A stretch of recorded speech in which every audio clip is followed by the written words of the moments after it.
student athletes. Can you imagine our world, Tyler, if every student athlete from college down to middle school, I take it on grade school, first grade soccer, I don't care where you start, if every young adult or young person had a coach that was focused on, number one, the experience of that athlete, not winning or losing, and number two, making sure that experience was top notch.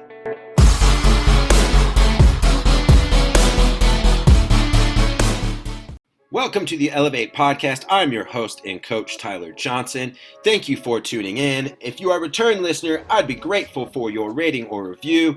And if you dig this episode, give us a like or share. And now, whether you've tuned in to elevate your mindset, your game, or just your day, you are in the right place. My guest this episode is the CEO of Ecsell Sports. He is a renowned Tedx speaker. His latest talk, A New Way to Win, Redefining the Student Athlete Experience, has over 4 million views. And his other Tedx talk, Why Comfort Will Ruin Your Life, is another fantastic one. He is the co-author of The Coaching Effect, which is a fantastic book I highly recommend. Those things are linked up here. Welcome to the Elev8 podcast, Bill Eckstrom.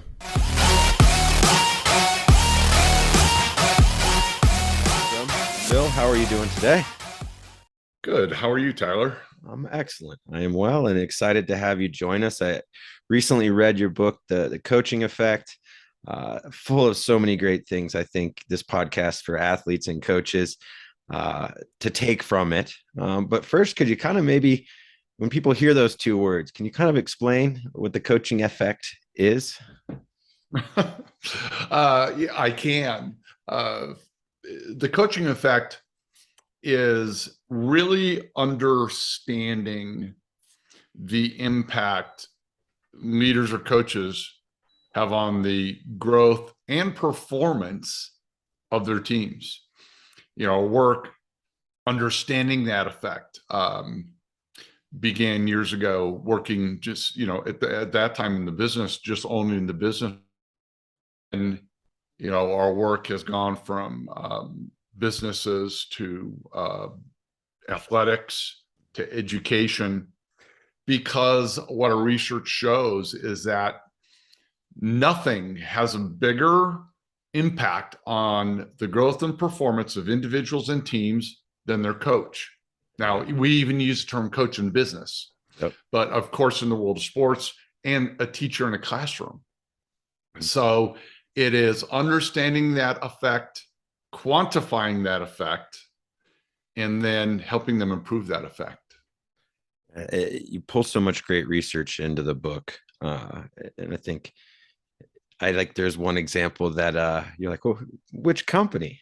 And it was the same company after going through and instilling some of the things that you guys help organizations do. So and we're going to talk about a few of those, but there was something I remember I underlined and went back and I wanted to pull out because I thought it made me think. No. It made me think as a coach and as we manage people, and just as you kind of unpacked with the coaching effect, but it was, if your people can still do their jobs without you, the value you bring to them and to your organization is measured by how much better they will do their jobs with you as their manager or coach.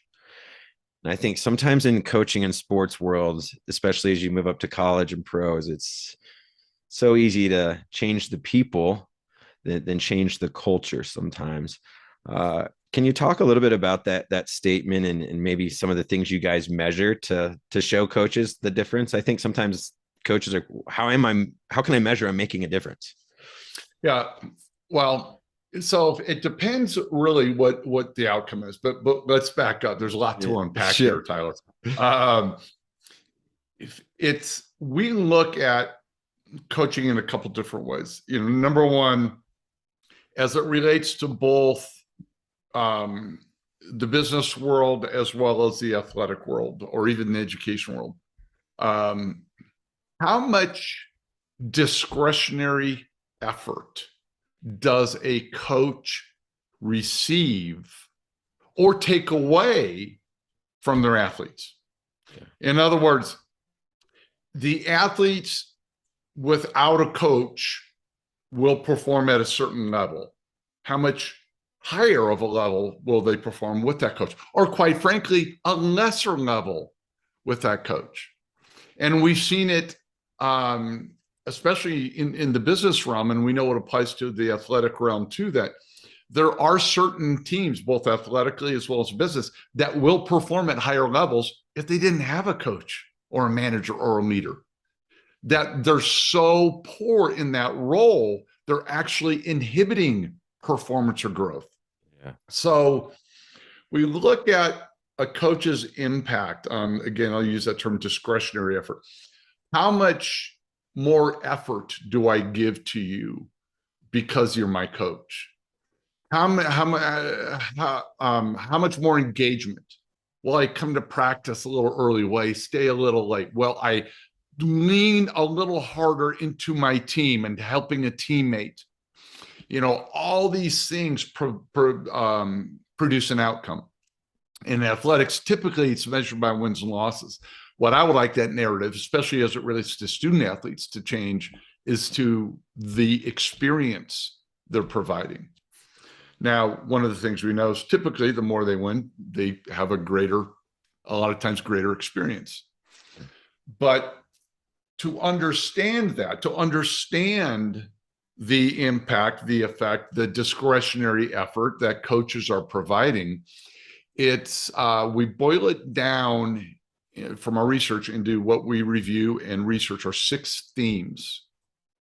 And those themes are a coach's ability to challenge, to develop the skill set of their athletes, their ability to communicate, their ability to connect, to create a psychologically safe environment, and the structure that they provide for their student athletes.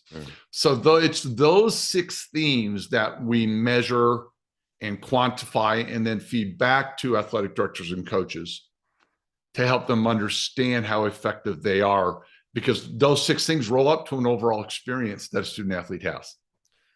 I think when you work with organizations, I know, and you dive into in the book a little bit, and I think it's so often overlooked, at least with a lot of education and school teams that I've had experience with, is how simple yet powerful surveying can be. And I think it's just, I mean, I've done it with teams, and you tell coaches stuff that, they're like, how'd you figure that out? I'm like, I gave him a survey and he told me. Can you talk why just, implementing surveying and tactics like that of constantly getting feedback from all the different constituents on your team or in your organization is just something we shouldn't overlook and take stock in? Yeah, thank you, Tyler, because you're right. People ask all the time, well, how do you research? Well, there's a lot of different ways, but the most effective way to understand the experience a student athlete is having with that coach is to survey them. And I know it's kind of interesting. People say, well, then I'll create my own survey. Well, you probably can't do that unless you have a master's in research methodology and a sociology. You're probably, people that develop or do their own surveys are probably screwing it up more than they are making decisions on accurate answers. Your bias is going to show up too much, right? Bias. The way you word questions, just the overall science of survey methodology. It's like going, so I'll be my own medical doctor just to diagnose. You can't do it. So, surveys. So number one, they provide a wonderful insight. Not only is it accurate if it's done well, number one, I as a coach then understand how I'm impacting my athletes. And here's what's fascinating about that is so often there's a big gap between what a coach, how they think they're impacting their athletes and how it actually happens. Mm-hmm. Coaches will say, and I've heard it many, many times, I've got a great relationship with my student athletes. But when you measure relationship of the student athletes, which breaks down to number one, connection, and number two, psych safety, those 2 components comprise relationship. Not often are they as high as a coach thinks they will be? As a matter of fact, the ironic part of all the 6 themes that we measure, Tyler, the 2 lowest for coaches are connection and psychological safety. Yeah. So, coaches have this, not end of what I love is not that they don't care. They just assume that everybody trusts them, that everybody feels connected to them because they're their coach. Yeah. But so often they're not. So there's number one, getting accurate data on how you impact the student athlete is one reason you survey. And another reason is to give your student athletes a voice. Most definitely. To help them feel like they're part of what's going on. Now, some coaches, I heard before, a coach stood up one time and said, yeah, I don't feel like my student athletes are an accurate judgment of who I am or of what we do. I think they're the most accurate of those things. They are what you do. Yeah. Now, what's interesting is sometimes coaches will assume that, well, for interviewing or surveying our student athletes, that means we got to do what they ask. Oh, no. It doesn't at all mean that. We're big proponents, and one of the things we measure is challenge. I did a TED talk on the need to be in a state of discomfort to grow. Yeah. And if you're not pushing student athletes in a healthy way, and when I say healthy, not fear-based, but if you're not pushing them in a healthy way, you're not propelling their growth. Yeah. You're not getting as much discretionary effort out of student athletes as you could. Yeah. So it's getting accurate information. If I'm a coach, say, how do I grow as a coach? Well, I don't know, because I don't have data. This provides data. Yeah. Number 2, it's giving your student athletes a voice, helping them feel included as part of the journey. I remember doing a very unscientific survey of a D1 college football team. And within there, we asked, did they want more or less accountability from the coaching staff? Mm-hmm. It's one of those things that coaches probably feared. You put that on a survey, right? 65% wanted more accountability. Yeah. And it was like they're asking for it, but they don't think you're giving enough, and you think they're being, and it was just right. Exactly. Able to close a gap. In our focus groups, we where we did student athletes, teachers, coaches, administration within schools. One of the things we found with the student athletes especially, they wanted to be challenged. Mm-hmm. And they didn't feel like they were being challenged enough. Mm-hmm. And that blew the coaches and the administration away. They just couldn't. Are you kidding me? So, and again, their view of what being challenged is, which don't make challenge universal. You got to know me. This is where connection and psych safety comes in, right? You got to know me, because the way I want to be challenged, Tyler, is probably different than the way you want to be challenged, right? Right. Because you might have a higher threshold of certain areas. You may be stronger mentally, where I may be stronger physically. So it's knowing that. Definitely. I think one of the ways, as you said, we get to know that, and something you highlight in the book. I think we made me reflect on different people I've worked for and the different meetings you've sat in, but you talk about meetings. I want to get into one-on-one meetings here eventually, but before we do, I'm sure people listening have all sat through a meeting that could have been an email. But can you talk a little bit about, when being effective, having, that connection and trust, that psychological safe thing? Can you talk about how meetings play a role? And then, number one, from your research, what you find most managers and coaches get wrong about their meetings? So when we look at us, especially now coming back to the business arena, so it's kind of like there's certain things I do and certain things I say that make me effective to some varying degree as a coach or a leader, right? Mm-hmm. When we looked at what they did differently, so their activities, there's a ton of things that were endemic to really effective coaching. But in order, number one was their feedback. that they provided. Number two was they're holding one-on-one meetings with people on their teams. Yeah. Number three was having developmental discussions with them, career developmental discussions. And number four were having effective team meetings. Those were the top four things. And the meetings themselves, usually what happens, it's a coach or a leader or somebody who holds an event to, I'm going to share my knowledge with you, Tyler, and you come to this meeting and and you will be able to partake in my elevated knowledge as a coach of this team or a leader of this team, right? Sure. And what we found out is when I act as more of a facilitator and have the people on my team engage and interact and lead certain portions of the meetings are perceived to be way more effective. And when I think they're more effective, guess what? I'm more likely to engage in them. I feel safer. I want to work harder for the team, and I'll be more effective in my role. So those are just kind of a nutshell on what makes effective team meetings.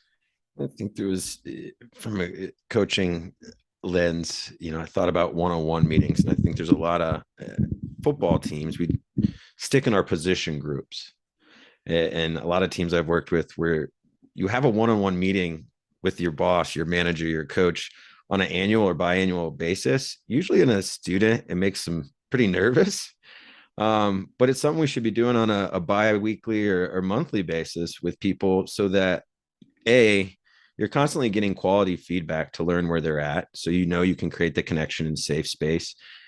And then, there isn't this like, oh, we have to have this one-on-one meeting. It doesn't have a connotation of evaluation. It has a connotation of shared growth. Yeah, very good.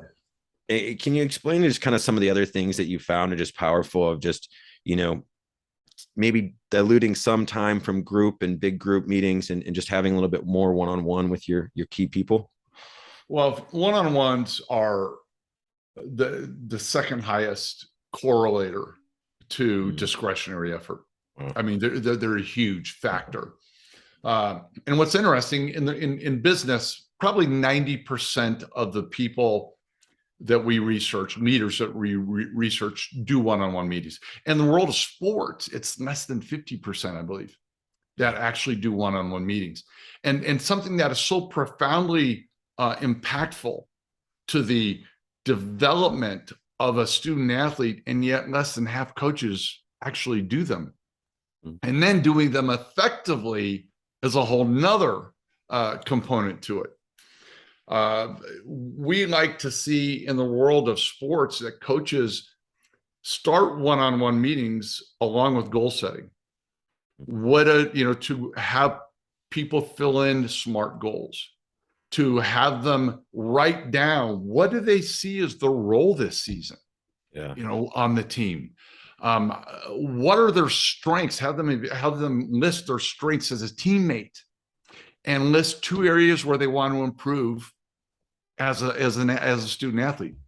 And then for a coach to be able to sit down and have a one-on-one meeting and talk through those and ask questions. One of the biggest complaints student athletes have is lack of playing time, right? Sure. It's my PT, right? I'm not getting enough PT. Yeah. Here's what we find interesting. When effective one-on-one meetings that coaches have with student athletes, when that topic is discussed in one-on-one meetings, the complaints go down. Parents don't get as involved. So having effective one-on-one meetings in the athletic world is so it's just so far behind. Now, to coach's defense, Tyler, it's tough. The kind of the difference between what we see good or great coaching and great to elite coaching is that gap's pretty small. Sure. But to close that gap, it's things like this that need to occur, where it takes a lot more time. For a coach, whether I'm a defensive coordinator, or a linebackers coach, or a volleyball coach, or a track coach, to sit down with each athlete and do that, That takes a lot of time, Yeah. but the impact is so profound. I think it's interesting in the business world, they always seem to have such a greater sense of the cost of turnover than sometimes in the athletics world. We think, yeah, because they're on our campus, they're on our team, they trust, they're here. But now in today's day and age with athletes, it takes a lot more to build that culture. But I think it is a time saver because when you invest in your people, you're not trying to have to reestablish trust with a complete stranger. And I think, coaching world could learn, the cost of turnover is extremely high in business. And I think we're starting to see some of the shock of it in college athletics a little bit. But I always kind of point to, I think, creating safe spaces and connections are those, foundational culture things that are going to keep people engaged, keep them performing for you. Tyler, and I can't let that one go because you're so spot on. The ability of a coach to connect in a trust-based way and to create a psychologically safe environment without those in place, everything else can't you will never be a high growth, high performing coach if you can't have those in place. And the beautiful part, and I'll throw one of the very few plugs as well for what we do. The beautiful part about what we do is we can quantify that. Yeah. And coaches have never, ever been able to see before that their ability to connect or create psychologically safe environments can now be quantified. Let's talk about that. Well, thank you. You make me tell my teachers when I was young, my reading comprehension has gone way up because I felt like when you said I had it spot on, I said I read the book well, right? I understood the book pretty good. But the quantifying measurement, and I think that's where you move into really starting to poke at coaches because they know their numbers. And I always tell kids, measurement is motivation when we're measuring the right things and we're using the numbers the right way. But can you talk about some of the ways that you're able to quantify things for coaches to help them close those gaps? Yeah. So there are two separate components to that. To quantify it, number one, number two, to close the gap. Sure. The first one actually is a lot easier than the second, Tyler. Mm-hmm. To quantify it is now pretty easy. Let me rephrase that. It's very challenging, but once you get it established, it can be pretty consistent and ongoing. And when we work with our schools and coaches and athletic directors, it just becomes kind of a consistent thing where the measurement itself, the quantification itself, is done through surveys. It's surveying student athletes in an effective way. When I say effective way, there has to be disciplines around how that's done. It shouldn't be at the end of the season. It shouldn't be at the end of the year. There's certain windows of time these measurements, these surveys should be conducted to get the most accurate and effective feedback. So the way to quantify it is through a predictive, science-based survey instrument, number one. Number two, to close the loop, to get better. So if my psych safety score is a 62 on a scale of 1 to 100, and I'm looking at that going, oh my gosh, that's not acceptable. What do I do to close the gap? And this is where this is all about then behavior change. And I find it interesting because coaches ask student athletes to get a little better every day they're in the gym, don't they? All the time. And you can every day, just a little bit better. But how do coaches get better? Yeah. Are they walking that talk? Yeah. Can they actually, so that's what measurement does, is it helps them understand where should I direct my own personal development. To give you an example, someone whose connection scores were lower. And when we study, here's an example, when we study really high performing coaches that really have a strong impact on the student athlete experience, that are really memorable coaches, the kind of coaches where student athletes look back 20 years later and go, man, I wouldn't be where I'm at today without that coach in my life.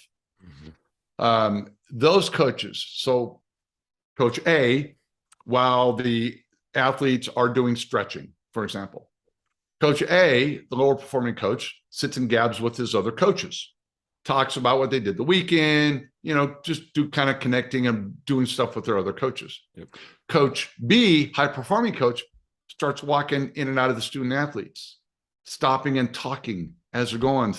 Literally things like, hey, how's that new puppy working out? Stop. I watched others. She stopped. She was asking, hey, I know your grandfather was sick last week. How's he doing now? It's their engagement. They took every minute of practice to do something very intentional, and do it after practice.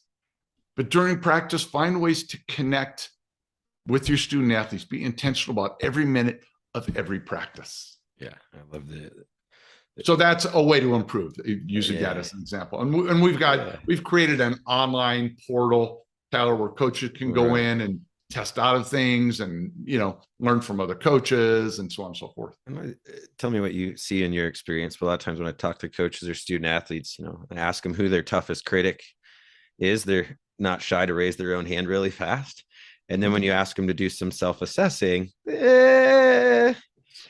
get a little reluctant sometimes. But I think when you can tap into it, that athletes and coaches have that competitive nature. And I think sometimes just finding that score is good. Because like in your coach example, I don't need you to go from 62 to 100 overnight. I need you to work on going from 62 to 70. And I think sometimes we get intimidated by our self-assessments instead of just focusing on where do I need to get next? Exactly. And do you see that sometimes of also like kind of at least getting them on a path to closing that gap of? Oh, absolutely, Tyler. And you said that so well.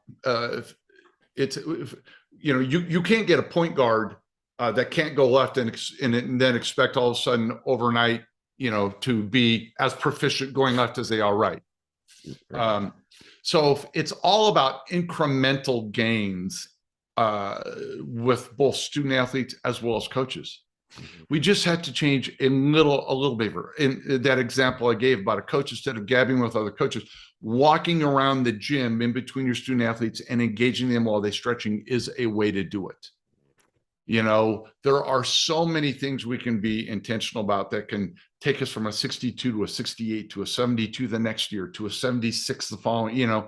Now we've seen coaches make astronomical jumps as well, but that's typically not what we shoot for, or they should shoot for. But there's also one thing you mentioned earlier that I feel like I have to address because you brought it up a couple of times, is the right survey instrument is a developmental tool.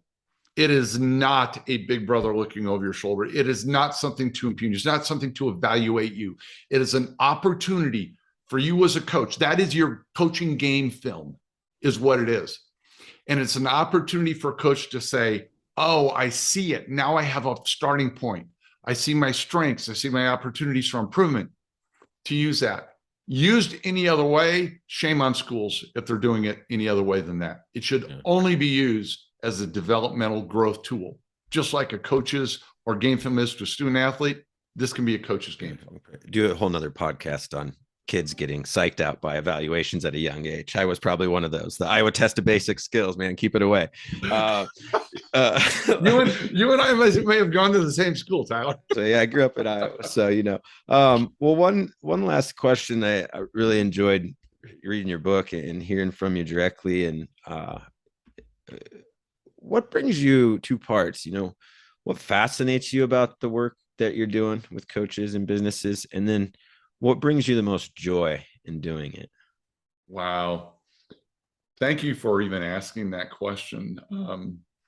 We all have our little things. I remember as a kid, I've played so many sports my whole life, growing up. And as a young man, I always found it fascinating. So I grew up in Nebraska. And I grew up, most of my Husker football memories are with Coach Osborne as coach.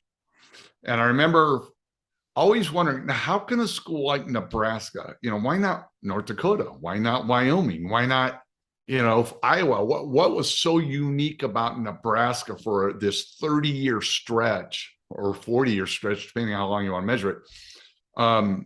Why could they do it? And to me, it always came back to the coach.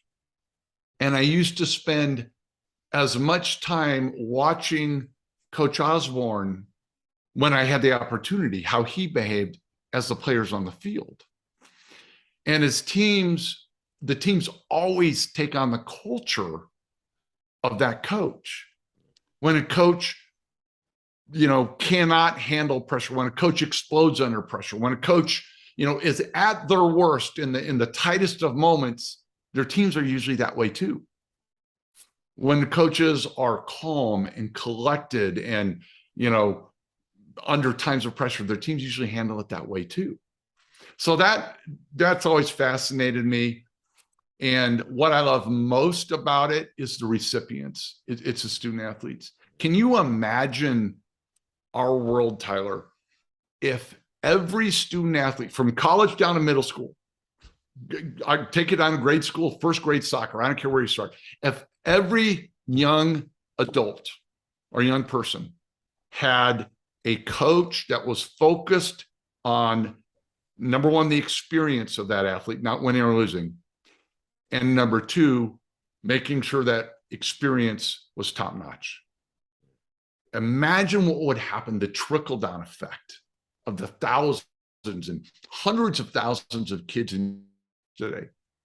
Healthier adults, healthier communities, more giving, more accepting, more performance.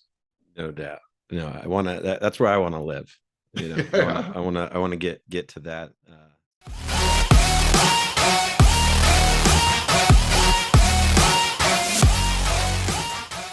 Thank you for tuning in and all the way to the end. Appreciate that. If something this episode caught your ear, is useful or unique, I would love if you would share it, or, a thumbs up is always encouraging as well. If you want to come back and check out more videos, smash that subscribe button, ring that bell for notifications, and we'd love to have you back. Have a great day, and go elevate others.